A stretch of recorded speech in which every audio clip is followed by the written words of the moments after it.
Okay? Nananampal. Parang decided na ako na March ako magje-Jeju Island. After ng Taiwan, merong flight papunta. Pero pag pabalik, wala, not available. Sorry naman, lumulutong sila, kumukuha ng mga abalot. Yeah. GGSS, ganda-ganda sa sarili versus GS25.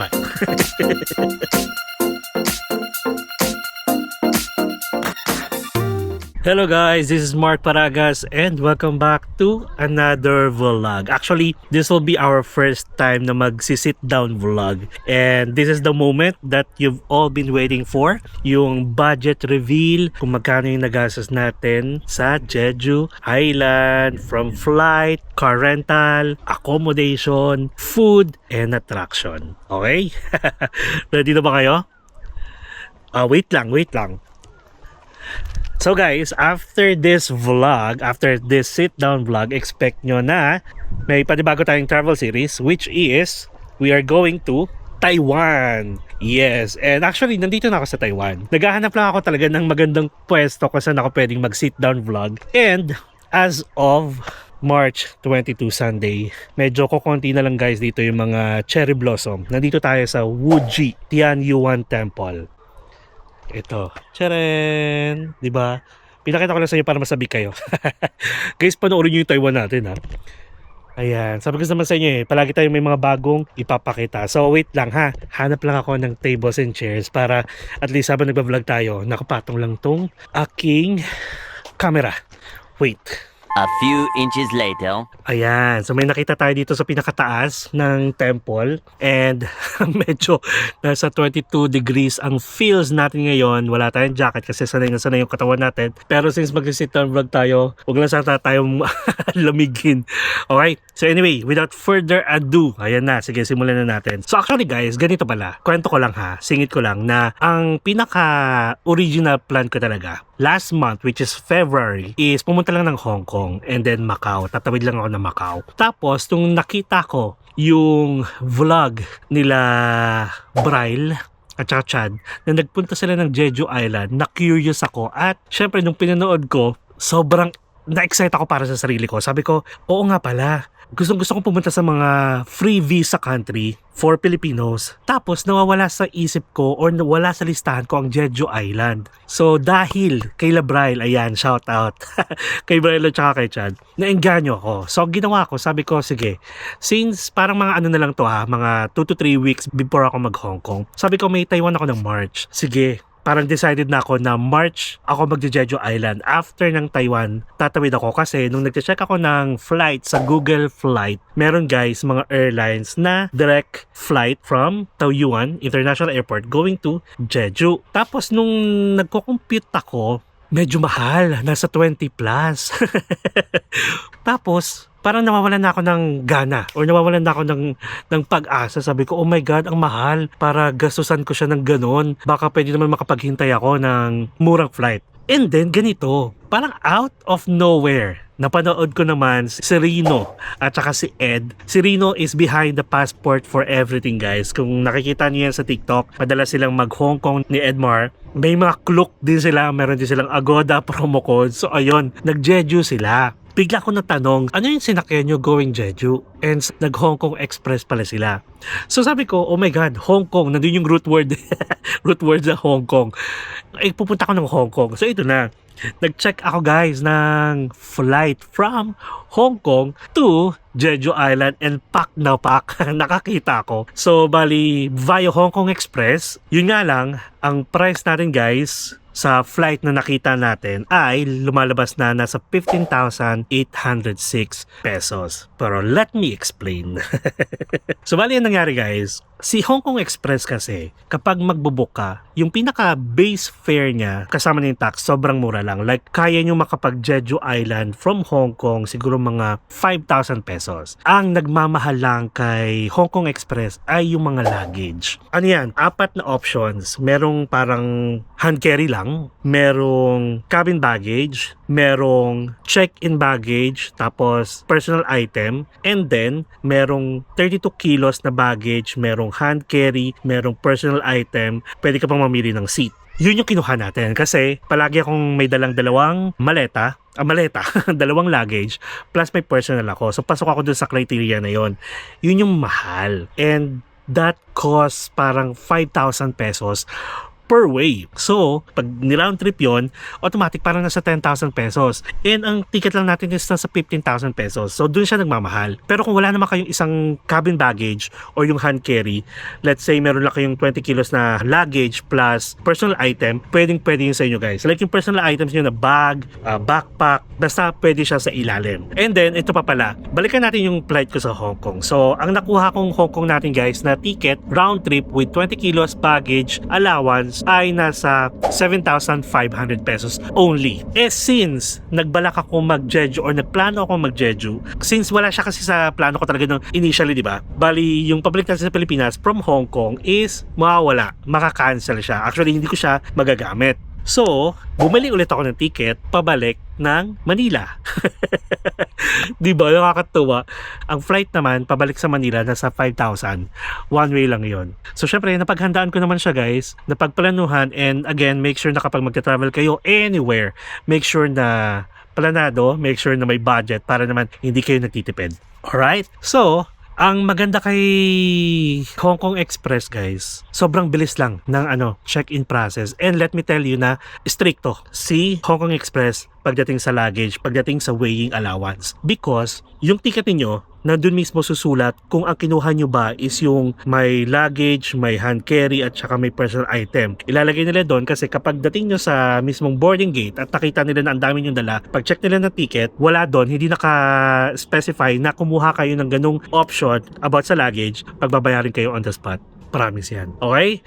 So, ayun guys, bali, nag-fly na tayo and ang flight time is approximately 2 hours and a half from Hong Kong to Jeju Island. And ang kinuha ko nun guys is madaling araw na flight from 2 a.m. or 2:55 a.m. from Hong Kong. Dumating tayo ng Jeju Island ng 6:30 a.m. which is ang Jeju Island is advanced ng 1 hour sa Pilipinas or sa Hong Kong. Tapos, since dumating tayo na maaga, usually kasi guys, di ba, ang mga accommodation sa Jeju Island ay nag-i-start ng 4 p.m. Airbnb, mapa-hotel pa yan. I'm not sure, baka yung ibang hotel is nasa 3 p.m. or 2 p.m. pero yung accommodation natin since Airbnb 4 p.m. siya. And guys, as of 7 a.m. nakarating na ako sa Jeju Island. So wala akong gagawin. And by the way, yung arrival process pala sa Jeju Island is napakabilis lang. Pag-arrive nyo, diretso agad kayo ng immigration. And let me tell you na meron silang e-travel guys or sabihin natin arrival card. Let me tell you, take note na rin na lahat ng arrival card is libre lang. If ever may napuntahan kayong website tapos nire-require kayong mag-input ng credit card information ninyo, palagi kayong sinasabi, it's a no. 10.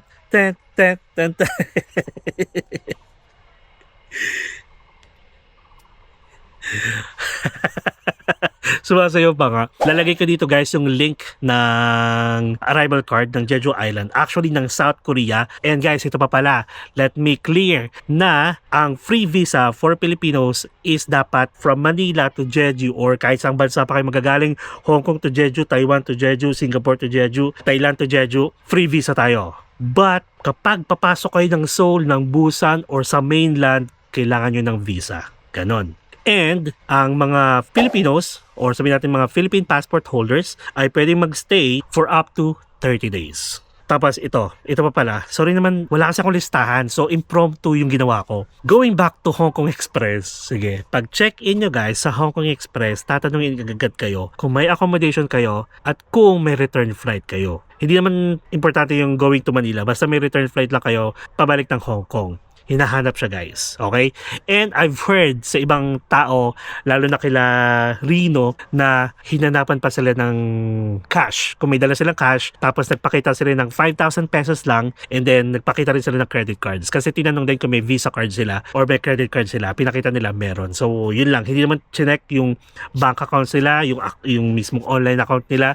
So, yun. Pero sa atin, hindi ito yung ginawa. Okay? So, yun lang. Nasingit ko lang yun. And then, going to Jeju na. Pag-arrive natin, immigration, pwede kayo mag-sign up pagdating nyo doon. Pero since nakapag-prepare naman kayo, mag-register na kayo sa arrival card sa Hong Kong pa lang or sa Pilipinas pa lang. If direct flight kayo ha. By the way, may direct flight din pala si Hong Kong Express from Manila to Hong Kong Hong Kong to Jeju, Jeju to Hong Kong, Hong Kong to Manila. Meron siguro mga layover or transit lang na mga ilang oras, pero ang problema kasi kay Hong Kong Express, kunyari magbubook ako, kahit a couple months pa, kunyari mga June or July, merong flight papunta, pero pag pabalik, wala, not available. Hindi ko alam kung bakit ganun or baka within a month lang dapat yung flight ninyo. Like Manila to Jeju Island to ha. Kaya nahirapan ako. Pero basta mag-check kayo guys sa Google Flight ng mga flight direct kung gusto ninyo. Basta ako Hong Kong Express, okay naman ako. So, going back to immigration ng Jeju Island. Pag arrive, pila agad sa immigration. May quarantine, may immigration. Actually, yung quarantine nila, yung check lang yung temperature mo, then immigration. Sa immigration, guys, ito, siguro tumagal ako mga 5 minutes kasi hinanap din yung aking accommodation at hinanap din yung aking return flight naman, guys, going back to Manila. Totoo. And buti na lang, nakapag-book na ako, guys, ng flight ko going back to Manila. Tapos, hindi na hinanap yung arrival card, hindi na rin hinanap kung may financial documents. Pero yon, mahalaga kasi naririnig ko rin sa ibang pumupunta or sa ibang Pilipino na nakapunta na sa Jeju Island, hinahanap talaga siya guys. Lalo na kung first time. Kasi kung check na rin sa passport ko, sa history, first time ko sa Jeju Island. Kaya wala akong history na nakatungtong ako ng South Korea. So after nun, okay na, clear. Pack, diretso ng arrival. Then, bumugod na sa akin yung napakagandang arrival hall ng Jeju Island. So, ang ginawa ko, since sobrang aga pa guys, kasi ang car rental is mag-o-open ng 7 a.m. up to 10 p.m. ata. And then, ang ginawa ko, naggala muna ako, nagkape ako, nag-withdraw ako pala. Tapos ito pala guys ha, kapag mag-withdraw kayo sa airport ng Jeju Island, lubusin nyo na. If ever naman sa Jeju City lang kayo mag-i-stay, maraming ATMs. Pero kapag nag-decide kayong mag-stay dun sa pinag-stayan ko na sa east part, karamihan ng mga ATMs doon hindi tinatanggap yung GCash natin or kahit yung mga debit cards natin. Yung nasa airport na Jeju Bank, doon kayo mag-withdraw at lubos-lubosin nyo na. Withdrawin nyo na lahat. Promise. Kasi kahit na nagrenta ako ng sasakyan, malayo yung narating ko. From east side, bumalik ako guys ng Jeju City para lang makapag-withdraw. Kasi naubusan ako ng cash. Guys, ang transaction fee lang is nasa 3,600 won. Kaya parang hindi nyo na magiging problema kung mag-withdraw kayo ng ilang beses kasi napakamura lang transaction fee. So after kong mag-gala-gala sa loob ng airport, now, kailangan na natin puntahan yung ating nirentahan na sasakyan. Kasi kapag magre-rent kayo ng sasakyan guys, kayo mamimili kung anong itsura ng sasakyan plus kayo rin mamimili kung anong time nyo siya pipick upin. Kasi kung anong time nyo siya pinick up, ganun ding time nyo siya dapat ibalik. And take note guys na yung mismong car rental company is may oras lang. Okay? Like hindi sila 24/7 so make sure na check nyo yung plans niyo. Like anong oras ba kayo dapat nasa airport, anong oras ba yung accommodation ninyo, and so on. Kasi magmamatter lahat yon lalo na pag ibabalik nyo na yung sasakyan. At mamaya sasabihin ko sa inyo. Guys, nag-book pala ako ng sasakyan sa Klook. Yes! So, ang gawin nyo lang, open nyo lang yung Klook ninyo guys, then punta lang kayo sa search bar, type nyo lang Jeju Island. And then, puntahan nyo lang yung transport at makikita nyo itong kulay blue na sasakyan. Diyan ako nag-rent. So, click nyo lang yan and then, ibibigay nyo na guys yung price ng mga sasakyan per day. And halos lahat to guys ng mga sasakyan sa Jeju Island is automatic. Okay, kahit mag-van pa kayo, mag-sedan, mag-SUV, basta automatic. And guys, nakikita nyo ang dami sasakyan na yan. Pero syempre, nagmamatter din or nagdedepende yung price niya, okay? Pero ito, bago kayo makapag-rent ng sasakyan, make sure na meron muna kayong tinatawag na PIDP. So ano yung PIDP? Sagot. Bigyan ko kayo ng 5 seconds. 5, 4, 3, 2, 1. Hit like kung tama ang sagot nyo. So, ang PIDP guys is the Philippine International Driving Permit na pwede nyo na makuha sa AAP. Kalat yung AAP branch nationwide. So, tayo, since malapit tayo dati sa Quezon City, kumuha tayo sa Gilmore branch. So, ang kailangan nyo lang is yung pinaka-valid driver's license ninyo, 2x2 picture, tapos amount na 4,200 and that will be valid for 1 year. Pak! Ito pa pala. guys, hindi nyo na kailangan ng appointment. Pagpunta nyo doon, minsan 2, 3 lang tao doon, in 30 minutes makukuha nyo na yung copy ninyo. Okay, yung 2x2 pictures na kailangan with white background, ibabalik naman na nila sa'yo. Kailangan lang nilang i-scan para doon sa card na ibibigay sa'yo. Pero guys, if ever magja-Japan kayo, ibang kaso na yon, ibang usapan na yon, ha? The rest, same na same ng ginawa ko. Pero guys, ito pa pala, yung PIDP nyo, magmamatter din siya sa validity ng driver's license niyo. Katulad ko guys, yung driver's license ko is mag-expire na this year. So ang mangyayari, imbis na 1 year yung validity ng PIDP ko, hanggang gano'n na lang din. Hanggang birthday ko na lang din. Kung kailan mag-expire yung driver's license ko, which is sobrang lugi, pero sa akin naman magagamit ko naman siya eh. So ayun, and it is a must have guys ha, pag magre-rent. Actually, yung driver lang ang may kailangan doon. Kung may marami kayong pasahero, hindi kailangan. Basta yung driver. At bawal yung biglang, yung isa kunwari may PIDP, tapos iba magdadrive. Bawal yun guys ha, kasi pag nahuli kayo at may nangyari sa inyo, sobrang laking multa. Okay? Tapos, take note, tips ko sa inyo, kapag magre-rent kayo sa sasakyan guys, tapos sure na kayo na pupunta kayo ng Jeju Island, may accommodation na kayo, may ticket na kayo, guys, book the car immediately. Kasi every time napapalapit yung araw ng pagbubuk ninyo, nagmamahal siya. Katulad nito, ang pinakamurang sasakyan guys is nasa 1,000 pesos. Per day na yun ha, paano kung 4 kayo? Di tagka 250 pesos na kayo per day. May ganun. Totoo, ganun dapat mag-promote. Pero totoo guys, kasi pag kunyari bukas na or sabihin natin 1 week, nasa 1,700 or 2,000 pesos na per day. So, di ba ang laking tipid nun guys? Kaya mas maganda talaga mag-rent pag marami. Okay? So, ang gawin nyo lang, pili lang kayo sa sasakyan na gusto ninyo. Meron pa nga yung na-open, yung bubong, which is syempre, for sure mahal yon. Ang kinuha ko guys is Kia Morning. Since mag-isa lang tayo, yung pinakamura na yung kinuha natin. And yes, 1,000 pesos per day. Napakamura, di ba? Pak! So yun, ang gagawin nyo lang guys, syempre, gumamit ako ng promo code natin, Mark Paragas Klook. Actually, sorry to say kay Agoda, pero this time, mas mahal si Agoda nung kinumpare ko for the rental ng mga sasakyan. So, nag-push ako kay Klook at gumawa ako ng bagong account guys para magamit ko yung Klook code natin. Kasi yung code natin guys, sa lahat ng kilala nyo yung travel vlogger, yung mga code namin sa Klook guys is for one-time use na lang siya, for first-time user, for first-time booking. Ganon. Tapos, bibigyan naman kayo ng instructions kung saan nyo pipick upin yung sasakyan. Instruction from airport, magsha-shuttle bus kayo, free shuttle bus guys. Hanapin nyo lang sa parking lot. Kahit mag-isa lang kayo guys, sakay katulad ko. Mag-isa na lang ako kasi nga nagtagal pa ako sa airport eh. Wala silang iniintay na pasahero. Nung time na yon, ako na lang mag-isa umalis. Pumunta sa car rental company, siguro nasa 5 to 10 minutes lang yung biyahe. Pagbaba ko, binigay ko lang yung PIDP ko, yung Philippine driver's license, and then walang bayad-bayad. Sinabi lang sa akin kung ano yung do's and don'ts. Bibigyan ka ng QR code para pag in-scan mo, may YouTube videos na lalabas kung paano mag-gas. Kasi karamihan ng mga gas station sa Jeju Island is self-service. Meron din namang mga guys, meron din namang mga may staff. So hindi yung problema yon. Tapos guide kung paano ibalik kasi medyo yung part ng car rental services or company is nakakalito yung daan para magiging one-way siya from intersection, ganun. Basta papakita niya, panoorin niyo yung videos. Tapos, bawal mag-smoke, lahat ng mga terms and condition, and walang hininging deposit. Meron kasing mga company na nanghihingi ng deposit guys. Depende na lang kung magkano yung kinuha niyo sa sasakyan. Pag piling ko yung magandang sasakyan kinuha niyo, na yun yung mga nanghihingi ng deposit. And ang company pala, or car rental company na kinuha natin is Yes Away. Yes, away! And then, binigay na sa akin yung car key. Tapos, tinuro ko saan nakapark. And partidang umuulan ng time na yun. Kaya, OA yung lamig. Grabe. Oh, ito pa pala guys. Pagdating sa eSIM, kumuha ulit ako guys sa Klook. Type nyo lang Jeju Island ulit. Tapos lalabas na yun guys yung eSIM doon. Kunin nyo lang siya. Depende kung ilang araw nyo siya gagamitin. At palagi kong ginagawa guys is unlimited. Wala lang. Gusto ko lang limited data. Ayoko nang nauubusan ng data. Though, most of the time naman, possible pwede tayo nasa hotel lang na may free wifi and so on. Basta ako, palagi unlimited. Sanay na ako. And gawin nyo na lang is, gumawa na lang ulit kayo guys ng account sa Klook.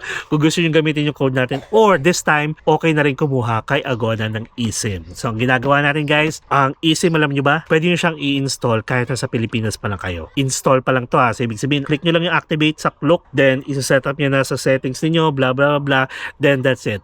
Wag nyo muna siyang ita-turn on. Then, kapag dating nyo dun sa mga bansang pinuntahan nyo, paglapag ng eroplano guys, pwede nyo siyang i-turn on, yung turn this line on, tapos make sure na i-turn on nyo rin yung data roaming at pasok agad yan. 5G. Pero guys, pag ini-install nyo pa lang yung eSIM pala, make sure na nakakonect kayo sa Wi-Fi. Then after that, pagdating nyo dun sa bansang pupuntahan nyo, pag tinurn on nyo na yung eSIM, ina-enable nyo na yung data roaming, hindi nyo na kailangan ng Wi-Fi. Automatic na yung magsa-search, and make sure na i-check nyo yung mga settings niyo na dapat yung FaceTime or iMessages niyo is naka-default by your number, yung personal number niyo. Then pagdating sa cellular, yung eSIM ang nandun. Okay? Kasi para makareceive pa rin kayo ng OTP sa inyong number kahit naka-eSIM lang kayo.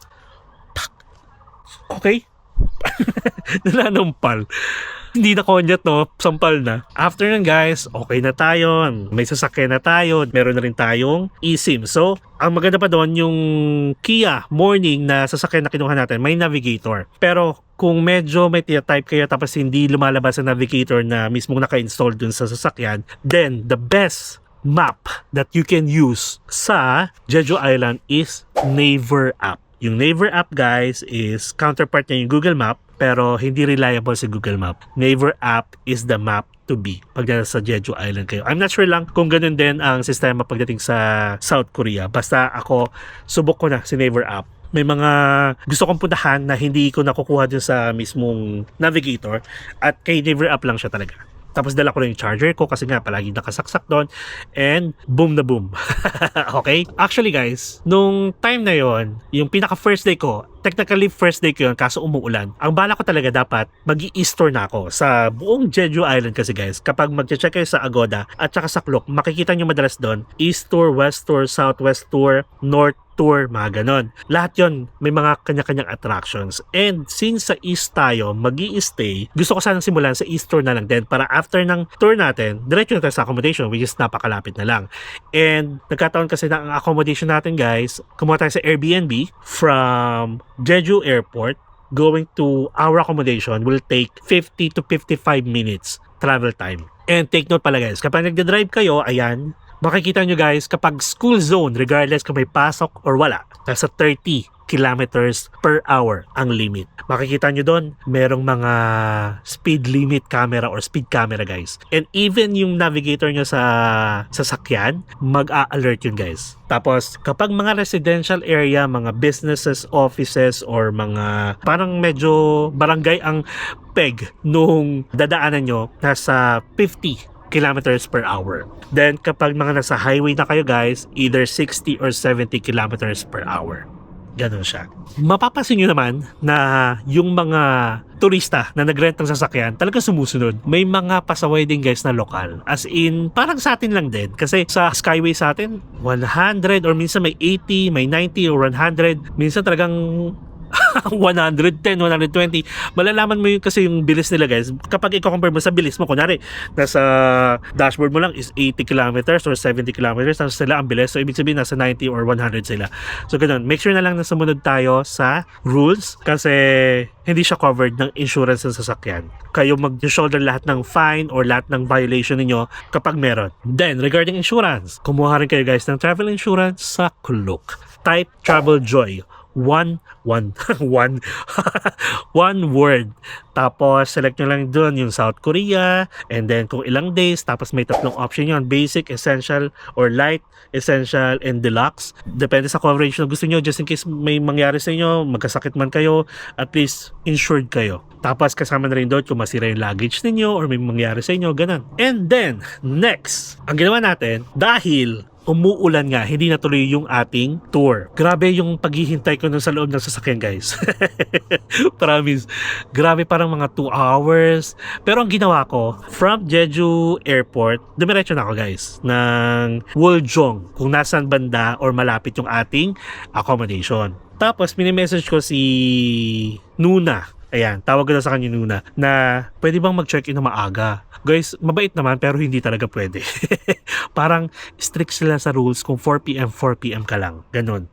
Then kung check-out mo na, mag-check-out ka na. Ganyan sila. Then tinanong ko, saan ako pwede tumambay? Nung nandun ako sa Woljong Beach banda, sabi niya, merong cafe dyan na tinatawag na Rabbit Cafe. Maganda doon, sabi niya. Pwede ka magstay doon. So yun, wala tayong choice. At maganda pa dito guys sa Jeju Island, napakaraming free parking. Hindi nyo na kailangan magbayad. Siguro nagbayad lang ako once, pero sasabihin ko sa inyo kung saan yon.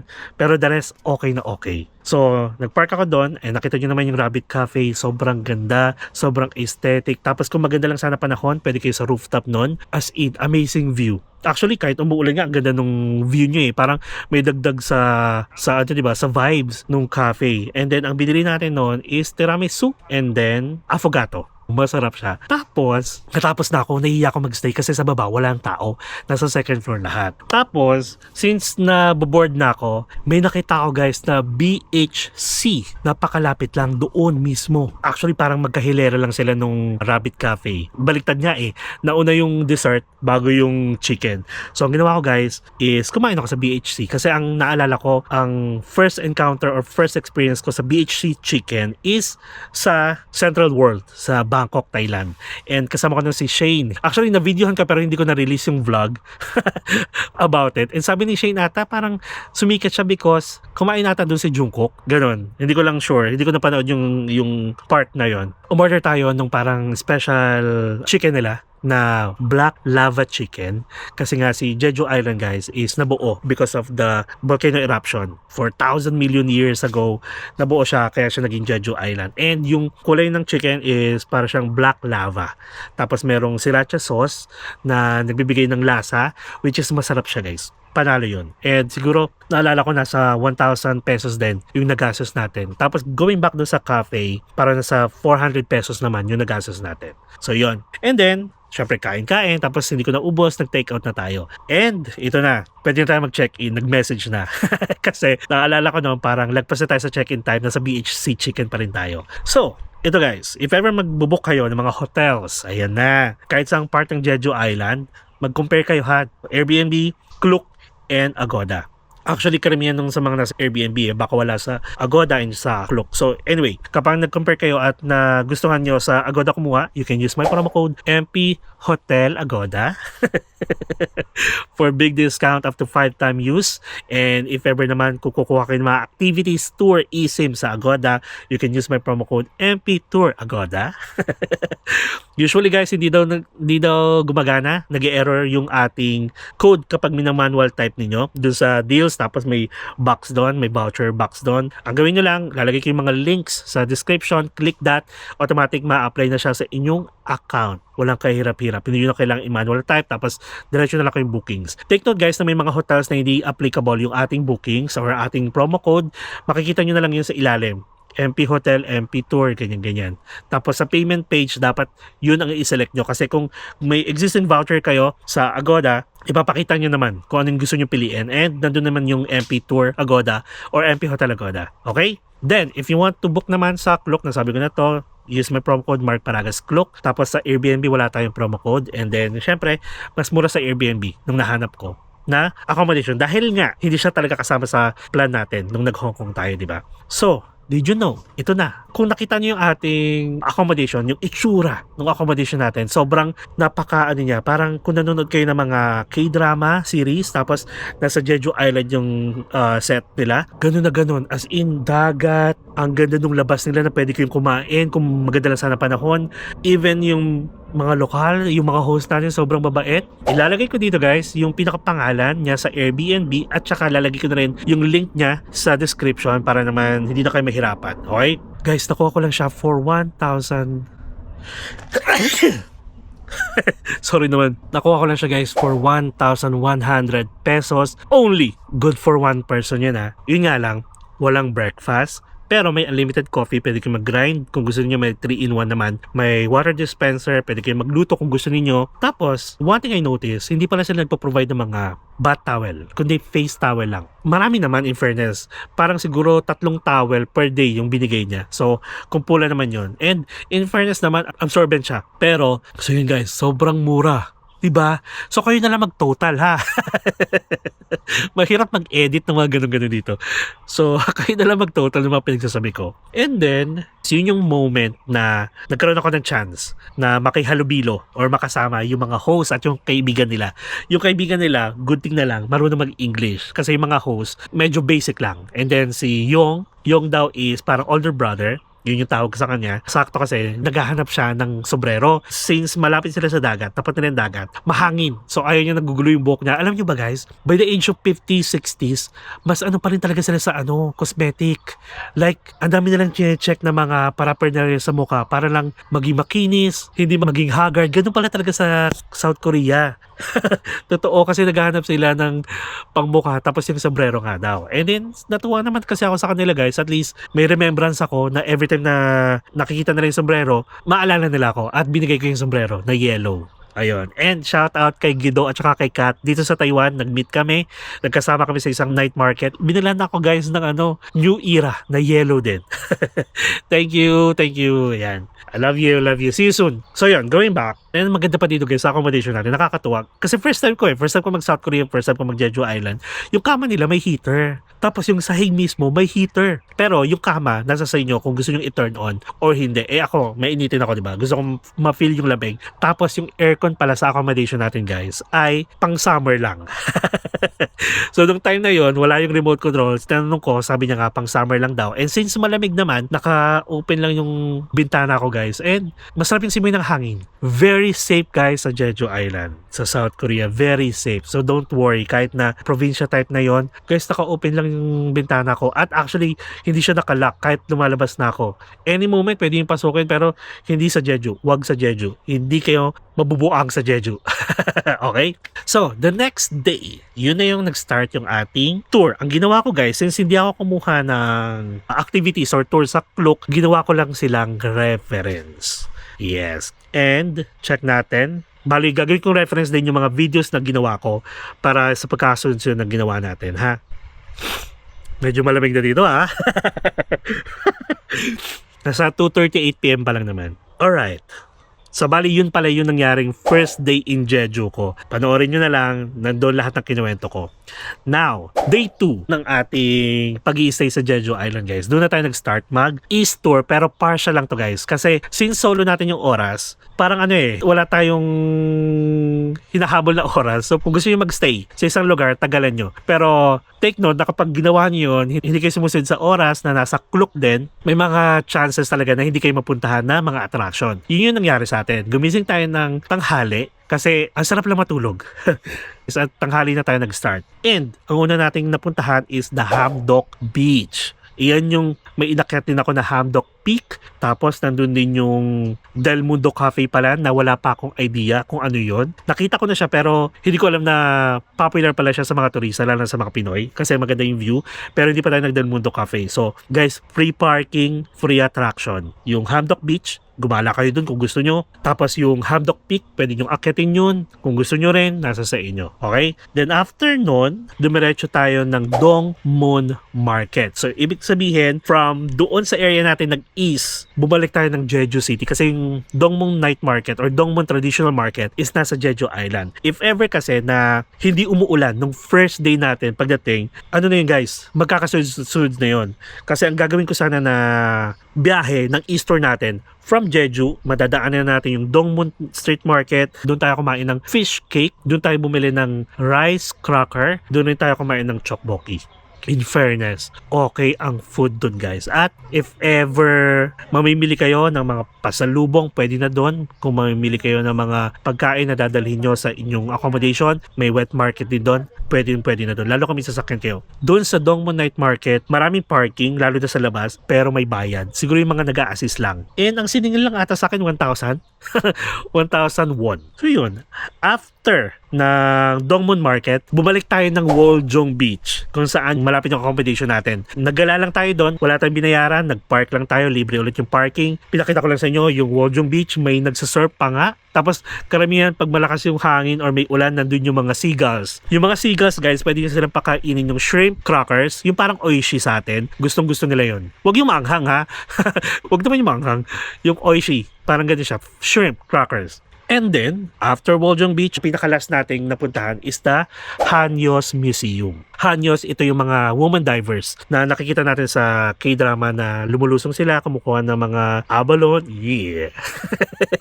ng mga shells, tapos binibenta nila. Or ginagawa nilang abalone porridge, or gumagawa sila ng seafood ramen. Ayan. So guys, yung Hanyos Museum, nagkataon na parang may cultural week sila ata or cultural day, libre lang. Yes, nakakatawa, libre lang. So lahat ng ginawa natin for the partial east tour nung day 2 is libre lang.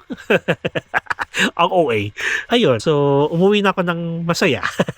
Guys, kahit saan kayo magpunta, kasi nga may sasakyan kayo, kontrolado nyo yung oras, pwede kayong bumaba pag may nakita kayong picture spot. Kaya I would recommend na mag-rent talaga kayo sa sasakyan. Though, may mga kapamilya naman tayo, mga ka-empinatics na hindi mo na mag-drive or ayaw na lang mag-drive, then kuha kayo ng Klook Tour. Okay lang naman. Guys, hindi ko naman sasuggest na mag-bus kayo or mag-DIY kasi mga 1 hour yung interval. Tapos, yung mga bus stop, hindi naman siya ganun kalapit sa mga attraction. Maglalakad pa kayo ng bongga. So, either magsasakyan kayo or kumuha kayo ng tour. Eh, nakakatawa dito guys, sa Jeju Island. Alam nyo, mga joiner yung mga tour na pwede nyong mapili or kunin sa Klook or sa Agoda. Pero guys, may chances na baka kayo lang or dalawa lang kayo kung couple man kayo or grupo kayo, mas okay kung grupo. Kayo lang.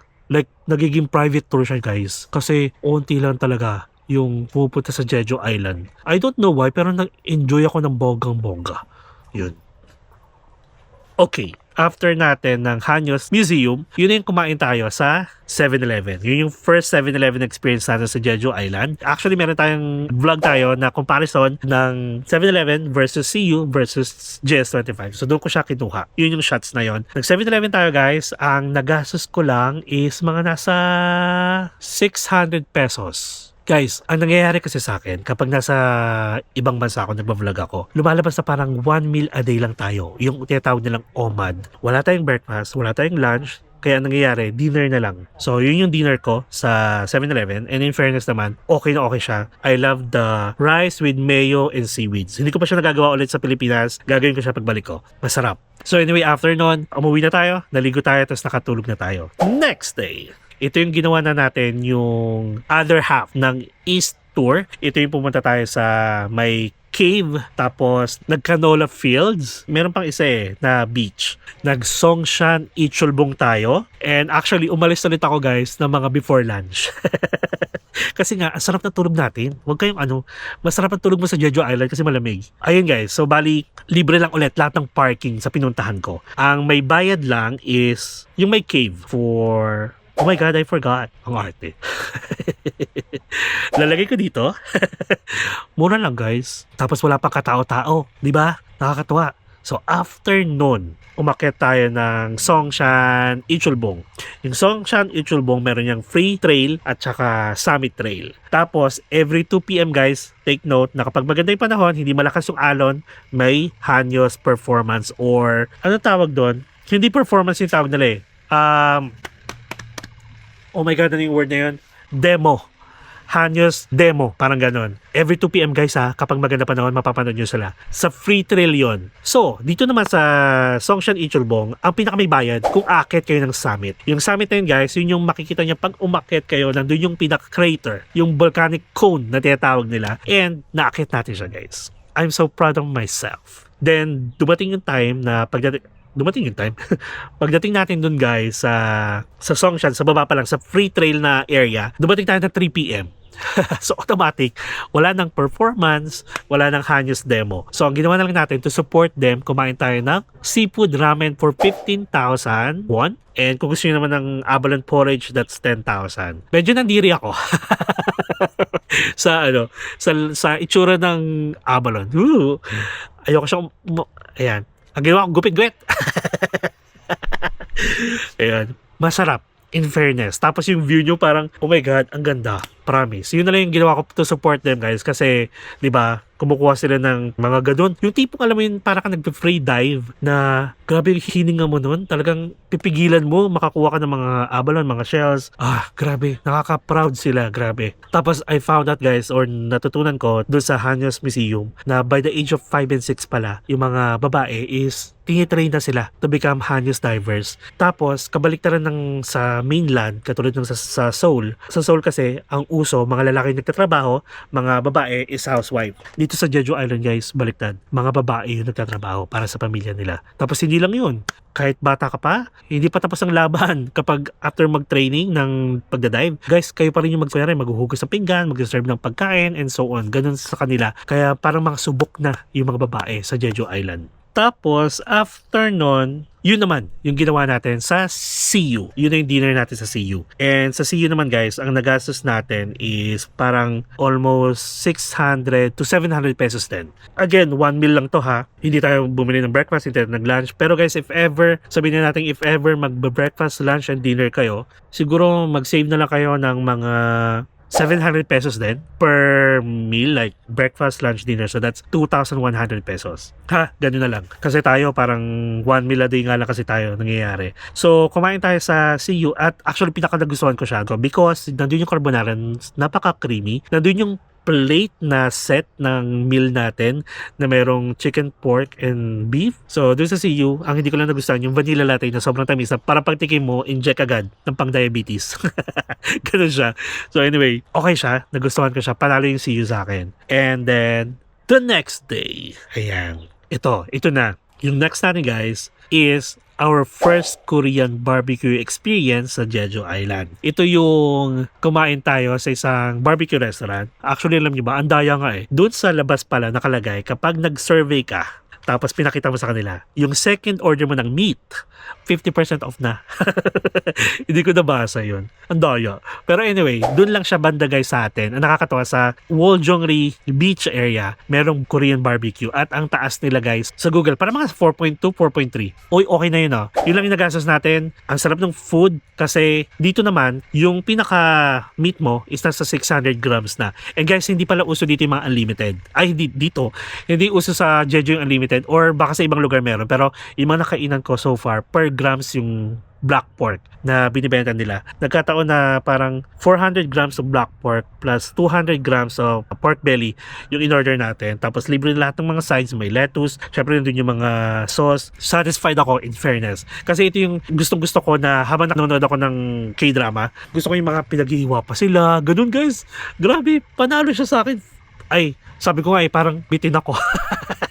Parang minsan sabi ko parang bitin pa ako noon. Gusto ko pa. Actually gusto ko talaga. Ay, pagbalik namin talaga makakarami kami. Tapos libreng tubig. And then pwede naman kayo uminom with soju. Yun yung ginagawa ng iba. And then, okay na. Then, naka-video call ko si Bryle that time. Since maaga pa, sabi niya, napuntahan mo ba yung tinatawag nilang Del Mundo Cafe Chuchu sa Hamdok Beach? Sabi ko, hindi. Pero narinig ko yan kasi may isang followers din tayo guys na nandun pala sa Jeju Island nung time na yun. Pero, the next day pa uwi na sila. And sabi niya, sir, nakapunta ka na ba sa Hamdok Beach sa may Del Mundo? Del Mundo rin siya, sabi niya, oh my God, hindi. Sakto, maaga pa nung time na yun. Ay, biyahe tayo. Totoo, biyahe tayo. And alam nyo ba, going back dun sa sakyan, kung ilan yung level nung gas niya na kinuha nyo siya, ganun din dapat yung gas level na ibabalik nyo siya.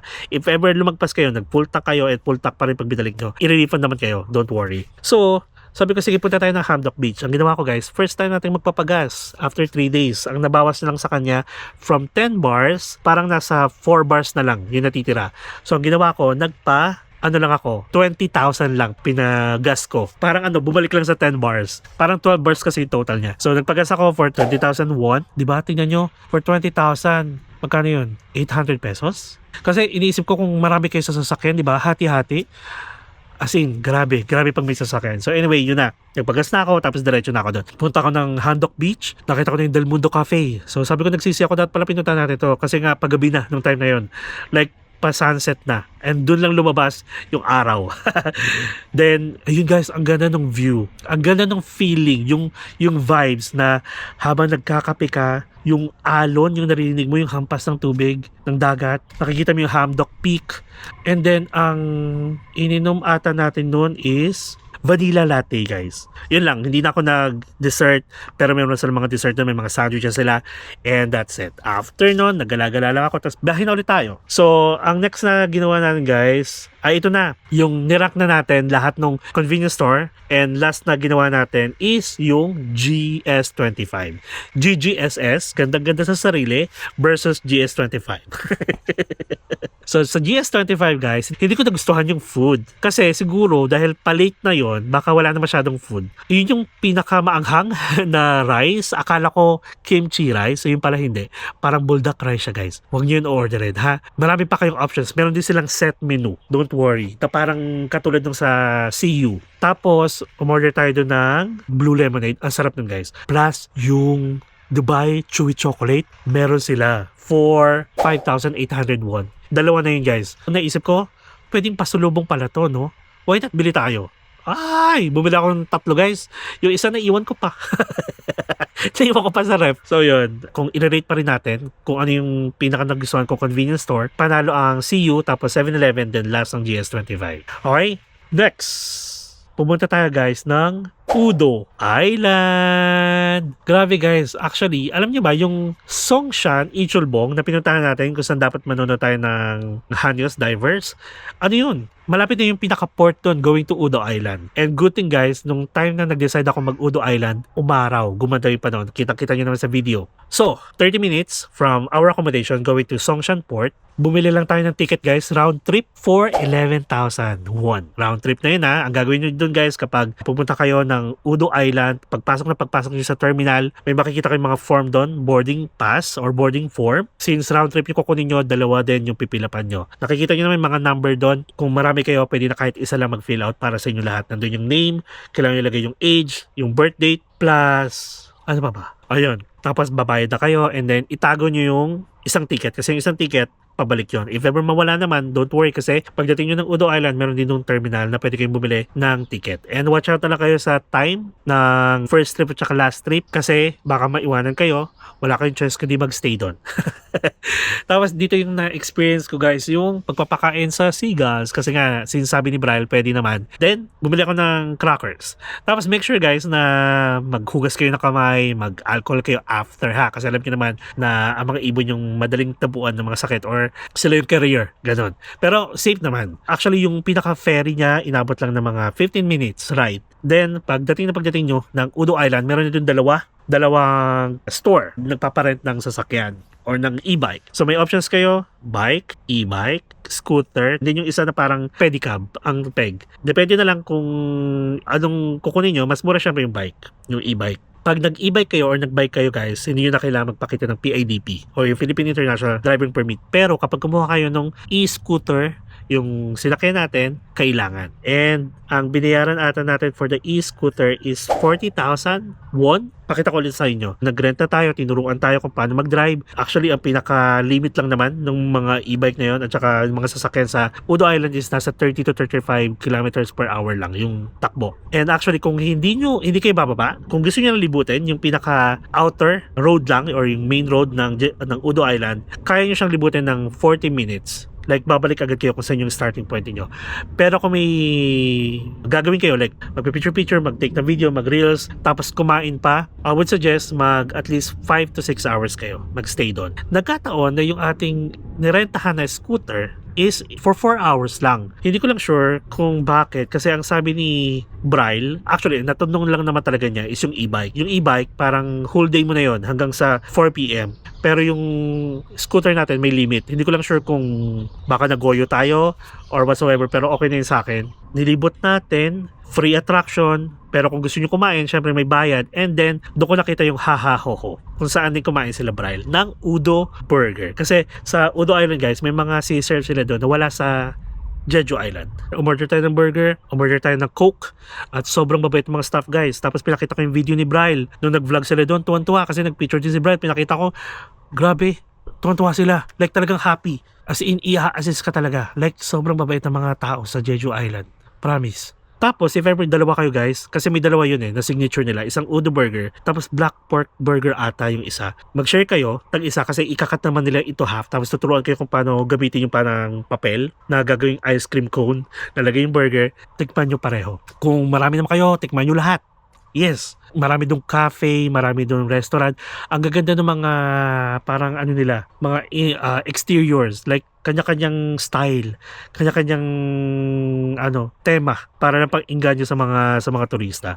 So yun, nag-ikot tayo doon guys, and wala tayong ginastos kundi kumain lang at saka yung scooter. Naikot naman natin siya pero bitin kasi may mga part pa pala na naisip ko na sa outer road lang pala tayo. Meron pa pala siyang loob-looban guys. So I guess mga tama nga 5 to 6 hours para malibot nyo lahat. Kasama na yung mga picture at saka kain. Ha? Tapos bumalik tayo, kung saan tayo sumakay, doon tayo bumalik, and then pinakita lang na yung ticket natin, then umuwi na ako. Actually, hindi pa ako umuwi. Ito yung kasunod nun. Ginawa ko guys, bumalik tayo ng Songshan, Ichulbong, para ma-witness sana yung Hanyos demo. Pero, sad to say, malakas yung ulan nun. Ay hindi, malakas yung hangin, malakas yung hampas ng alon, canceled yung kanilang performance. Sabihin na ng performance. So, ang ginawa natin, sakto nag-check ako ng pwedeng makainan. Yun yung time na may nakita tayong isang Korean restaurant ulit malapit sa Songshan, Ichulbong na muntik na ma-inlove si Akla. Dahil sa sobrang sweet ng service ng staff. So, yun yung pinaghiwa. Pinatikim ako lahat ng sauce. At nagastos natin dun guys is nasa 58,000. Parang almost 2,000 pesos. Pero worth it siya guys. Though, ang kinaibahan niya dun sa first Korean barbecue natin, 600 grams doon. Dito naman, nasa 400 grams lang. May kasama na siyang steam egg plus kimchi stew. Grabe. Kung naalala ko, ay naku, na-miss ko na. Ang sarap ng kimchi stew guys. Tapos yung steam egg, isipin nyo i-ano nyo. I-visualize nyo na lang. So, steam egg, lalagay ko sa kimchi stew. Tapos yung black pork niya, iba-iba yung mga sauce na pwede nyong pagpilian pala. So guys, yun pala, baka malito kayo kasi pagdating nyo, pag upo nyo, pag kumuha kayo, pag nag-dine kayo sa isang Korean restaurant, isa-serve na agad yung mga sides. Yung sides pala yun, huwag kayong ma-overwhelm kasi lahat pala yun, iba-ibang sauce. Huwag nyo pagsasama-samahin lahat. Para at least may options kayo na kung gusto nyo lang yung wasabi na may sweet, yung garlic na may honey, or yung samjang ba yun? Basta ganon. Parang gusto nila ipatikim sa inyo lahat ng sauce kung ano magugustuhan nyo. Tapos unlimited lettuce, oh my god. Tapos kuha ka. Nagugutom ako.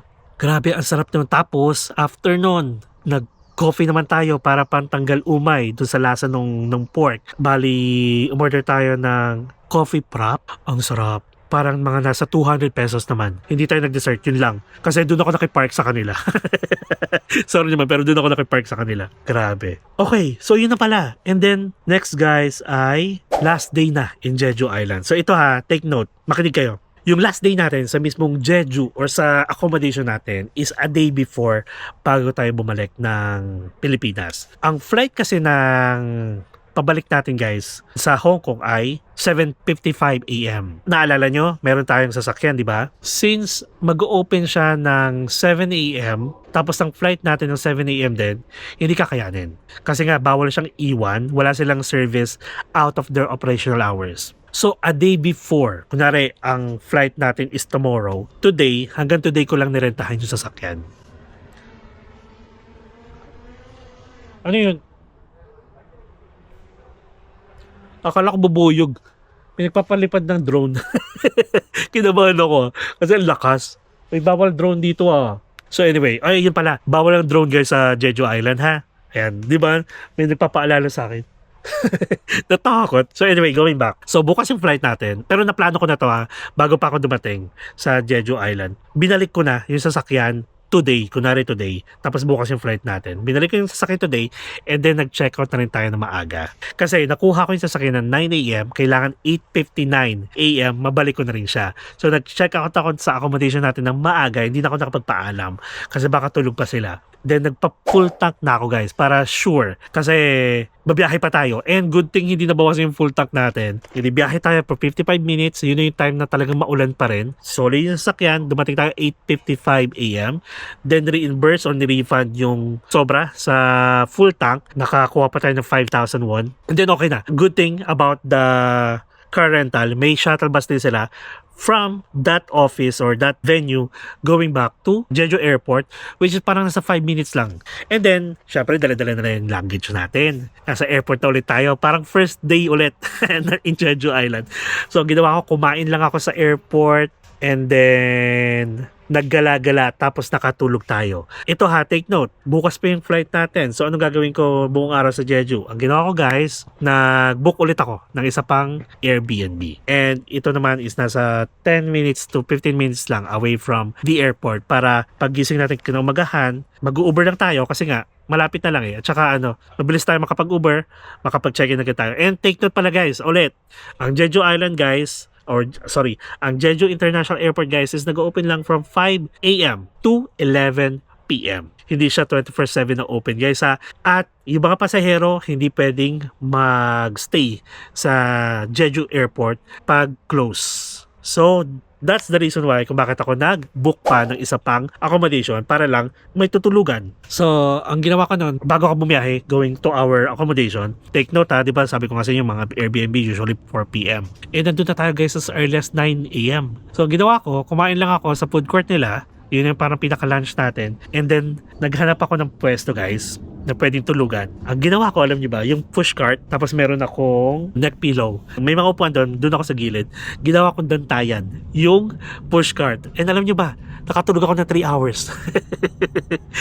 Totoo, 3 hours. Kasi nag-lunch ako ng mga 12 to 1, tapos 2, 3, 4, and then hindi pa ako nagmamadali. Kasi hinahanap ko pa kung saan sasakay ng Uber. Kasi guys, dun sa pinaka-arrival hall, sa floor na yon, nandun yung mga taxi. If ever pala na mag-Uber kayo, umakyat kayo ng departure hall. Doon kayo sa labas ng departure hall, pipick upin ng Uber driver ninyo. So, after kung makatulog, pumunta tayo sa accommodation natin. And accommodation natin guys is may self-service check-in. Kachat ko pa rin naman yung host. Sabi niya na yung key natin is nasa reception lang, walang tao. Pagdating natin doon, nandun yung name ko, diretso ako sa 3rd floor. Ang problema lang dito sa accommodation na nakita ko, lalagay ko ulit siya dito, yung Airbnb. Maganda siya in fairness. Ang hindi ko lang nagustuhan, wala siyang elevator. At napunta tayo sa 3rd floor. Nakalimutan ko siguro mag-request na sana 1st floor na lang o 2nd floor. And in fairness okay din siya. Tapos maraming key sim nandun. So ibig sabihin, marami rin akong kasabayan na mag-check-in that day. And then, sobrang bilis ng internet guys. And even kay dun sa unang Airbnb natin, mabilis din yung internet. Tapos, dito, mas mabilis. Nasa 400 Mbps na guys. So, pwede siya sa mga VA or just in case ayaw nyo na lumayo, tapos hindi naman kayo mag-rent sa sasakyan, doon na lang kayo magstay within the area kung saan malapit ang Jeju Airport. And guys, ito pa pala ha, kung mag-rent kayo sa sasakyan, make sure na lang na lumayo naman kayo ng accommodation kasi parang hindi nyo rin siya masusulat kapag nasa city kayo. Because, paglabas nyo, GS25, palabas nyo, yun na yun. Compare kung sa ibang lugar kayo, at least para masasabi ko na masusulit nyo siya, yung sasakyan. Okay? So, nakastay na tayo, nag-edit ako doon, naligo ako, nakatulog tayo guys.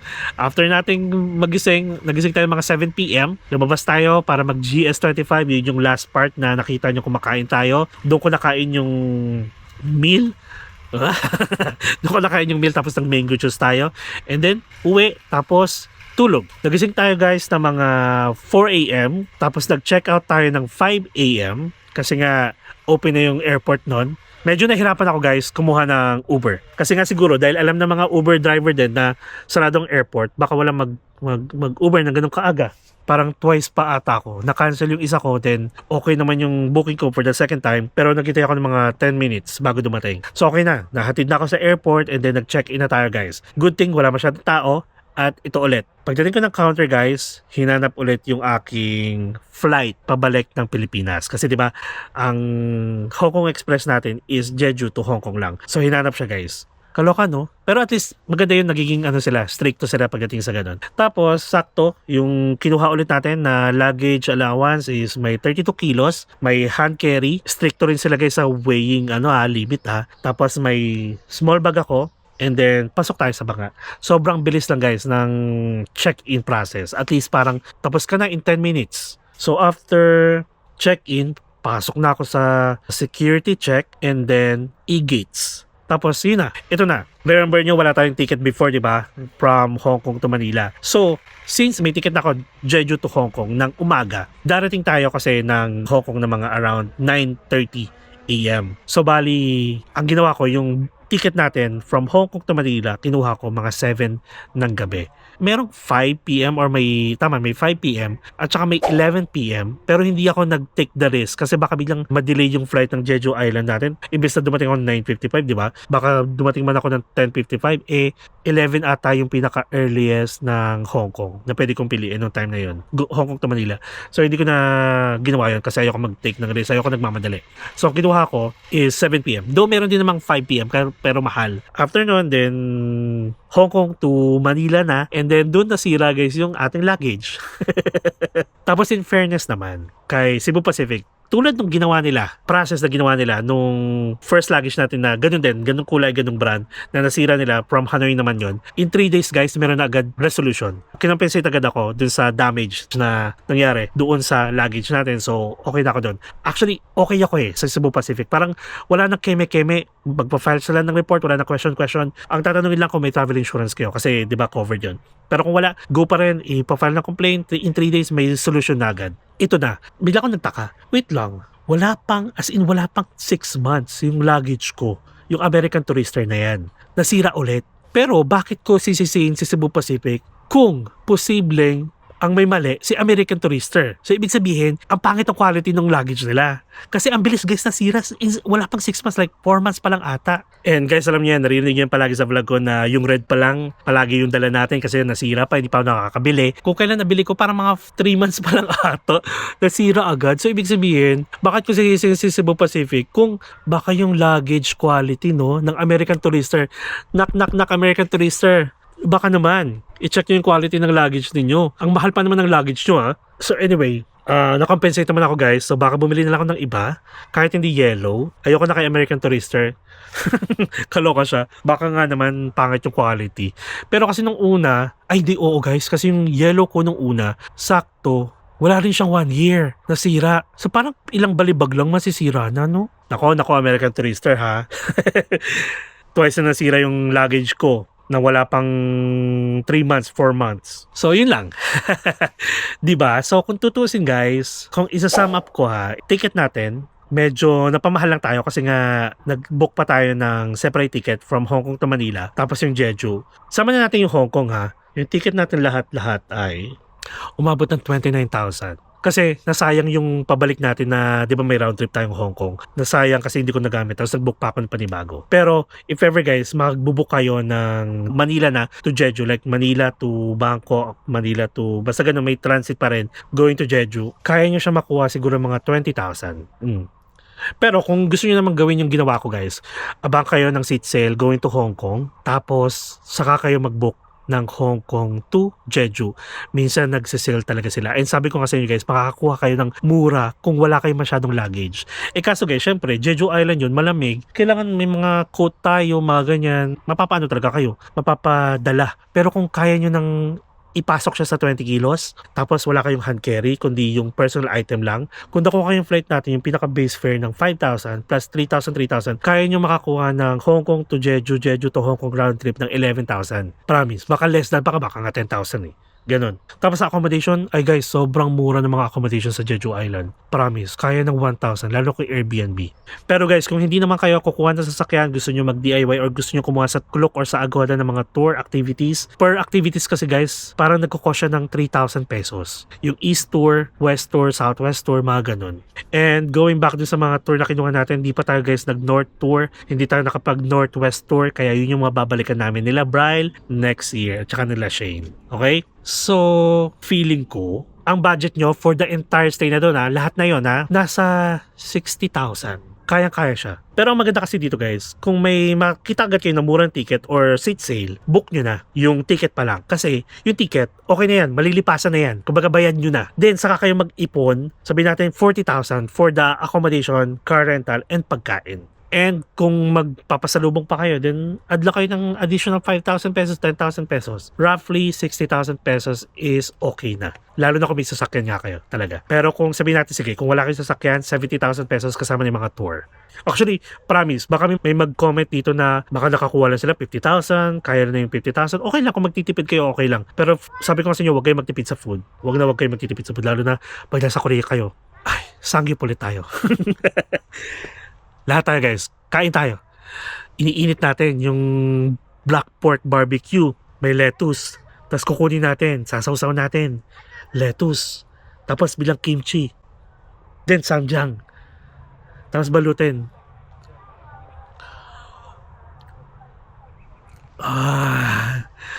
Tapos para kang nakakita ng liwanag.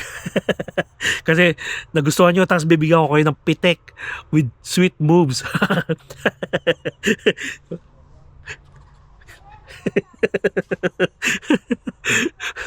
Pitek with soft moves, di ba? So anyway, yun lang guys. And I'm so amazed kasi naging successful guys yung Jeju Island natin. Madaming nanood, madaming naengganyo. Yun yung gustong-gusto ko guys na ginagawa sa vlog ko. Gusto kong mag-highlight ng isang lugar para at least makita nyo. Guys sa sobrang daming nanonood, like sabihin natin nasa 10,000 or sabihin natin sige 6,000, 7,000, 8,000 tapos mga nagko-comment. Alam niyo ba, may nag-iisang nag-comment recently na sabi niya ang OA. Ramdam ko ang kaba. Parang ganun, di ba? Ramdam ko ba? Parang ramdam ko ang kabaklaan, ganun. Tinawanan ko lang actually. Hahaha, ganun lang sagot ko sa kanya. Kasi, hindi to guys sa mga basher ko Yung mismong taong yon. Tinawanan ko lang kasi siguro na feel ko na baka hindi pa siya nakakapunta sa Jeju Island kasi sabi niyang OA dahil hindi niya alam talaga yung totoong experience. Or sabihin natin na mataas standard niya or baka wala lang talaga siyang pang Jeju Island. Ganun. So, yun lang. Maganda guys. Gusto kong balikan, lalo na sa iba't ibang season. Babalik tayo doon guys ng cherry blossom season, balik tayo ng snow season. Nakakatawa.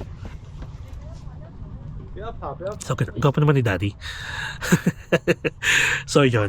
At least, di ba, may meron kayong nilulook forward. And guys, sorry again sinabi ko yung date or sinabi ko yung kung anong man tayo babalik. Tapos may mga nagtatanong na baka hindi ko na ma-accommodate na sabihin na tara, sama kayo. Kasi, ang dami. Hindi siya meet and greet So, ayun guys, thank you so much sa sumuporta sa ating Jeju Island travel series. Sa mga naengganyo ko, nakakatuwa naman. Thank you so much. And yes, Jeju Island is the best. Kahit na, alam niyo yun, hindi pa tayo nakakapag-Seoul or South Korea, Seoul, kasi nga, pahirapan sa visa, mag-apply. Kumbaga parang, kasi ito pa pala guys, gusto ko lang sabihin sa inyo na kung bakit sinasabi kong sayang sa oras mag-apply ng visa at ayoko mag-apply ng visa. Ganito may calendar ako ng mga gusto kong puntahan. Depende sa season, ayoko na maulan, depende sa season at sa event, kung may festival ba or events, naka-calendar na yun guys. Pag may biglang seat sale na lumabas, lahat yan ng target date ko or target month ko, hahanapin ko na agad. And guys, isang bultuhan ako mag-book ng seat sale. Kasi nga gusto ko, maano ko na siya, maplano ko na siya agad. So if ever kunwari may Hong Kong tayo, may Taiwan tayo, if ever mag-a-apply ako ng visa, kailangan kong iwan natin yung passport natin for at least minimum of 2 weeks. Tapos pwede ba siyang abutin ng 1 month? Guys, hindi kaya kasi may agad tayo, may panibagong travel series agad tayo sa ibang bansa. Yun yung reason ko. Kaya hindi ko tuloy alam kung kailan ko siya isisingit. Even yung Japan natin. Yun yung pinaka-reason ko At mas nagugustuhan ko muna guys sa mga visa-free country kasi baguhan pa lang naman talaga ako. Like sabihin natin mga 3 years pa lang ako in this industry ng pagbablog. Marami pa akong hindi napupuntahan. Marami pa akong hindi na-explore dun sa mga visa-free countries. Kaya dun muna ako. And yung mga napapanood ninyo ng mga sikat na mga travel vlogger, ng mga naging friends ko na rin, guys, it took them parang 7 years, 8 years bago sila makapag US, Canada, Australia, Dubai, Kazakhstan. Yung Kazakhstan kasi okay lang. Basta ganun. Ibig sabihin, matagal na years yung ginugol nila.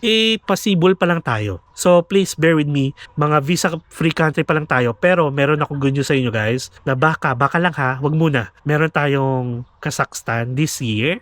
And sana matuloy yung Maldives natin. Guys, ito pa pala. karamihan sa mga ticket natin at saka accommodation is sponsored. Siyempre, sobrang thankful ako kasi sobrang nafe-feel ko yung love at saka yung eager nyo rin na makita ko nagbablog dun sa mga bansang pinupuntahan ko kasi gustong-gusto nyo ako makita. And that's the reason why yung iba nag-i-sponsor sa akin na para makita nila kung paano ko i-vlog yung Jeju Island, yung Taiwan, yung ganitong lugar, yung ganito.